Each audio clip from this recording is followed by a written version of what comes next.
everybody, it's Leslie from Sew a Lot Creative Sewing Centers, and I wanted to show you a quick little video about finding a design in the mySewnet library and how to make some changes to it, create a combination, and take that to your machine to stitch it out. So first thing we're going to do is go to your internet browser. You're going to search mySewnet.com. Go to the mySewnet page. Now, this is not necessarily something you have to have a subscription for or have a mySewnet enabled machine to do, is to be able to use the designs from the library. So if you have a mySewnet enabled machine and you have a subscription, you definitely can use the designs that are in the library with your software and your machine. But this library has lots of designs in it that anyone can use with an embroidery machine. You can choose library, and then I'm just going to search embroideries. And there are lots of ways you can search, lots of embroidery designs you can use. All of those have pricing if you're purchasing individual designs. And once you purchase an individual design, it's just going to be like any other embroidery design you buy from any place. It is yours to keep and yours to use. If you do have a mySewnet embroidery software subscription, you will have access to the library designs from your computer as well as from your mySewnet enabled machine. Again, that is if you have an active subscription. So what I'm going to do here is I'm looking for freestanding crochet designs. These are similar to lace designs. They just look a little bit more like crochet that's done by hand. Just kind of a fun technique that we can do on our machines. When I search up crochet, you will find there are a handful of different embroidery designs that have this crochet look to them. They are freestanding. There are some different size designs, and like I said, you can see each one has an individual price. You can purchase each individual design separately, or you can send it to your mySewnet enabled device, whether that be a machine or your computer with software, or you can stick it into your mySewnet vault if that is something that you have access to. But first off, I want to show you how to purchase a design. What you're going to do is you're going to select whichever design it is that you want to buy.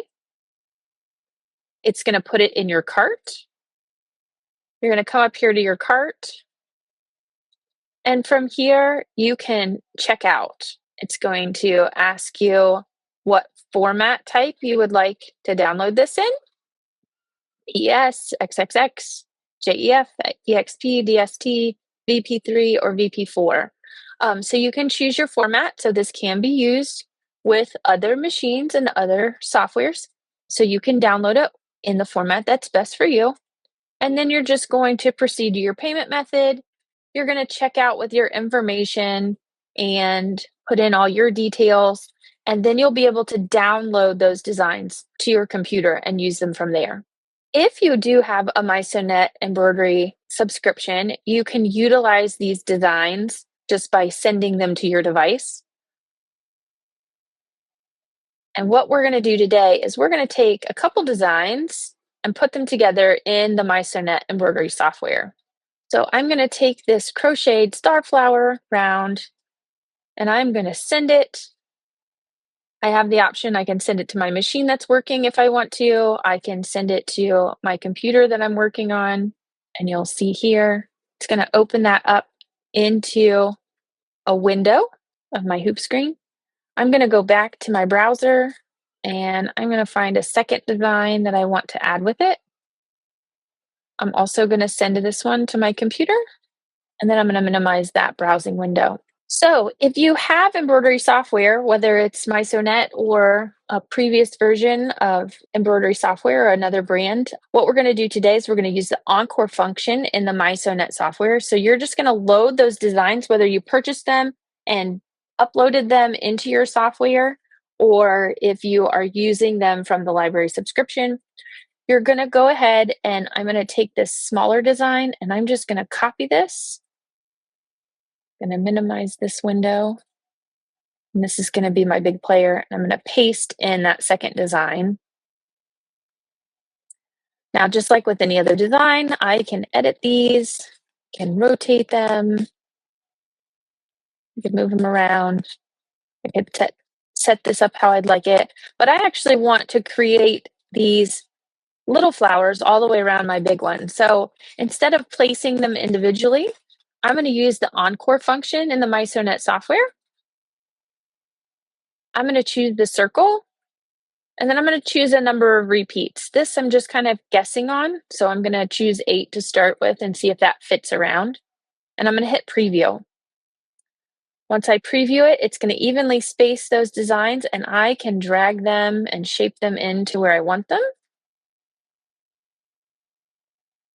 And here, what I'm finding is I can get them in close, but I want them to touch on the sides, and I've overlapped in the center a little too much here. So I think what I'm going to do is go back and change my repeats and add an additional, reselect preview, and try again. See what this combo does.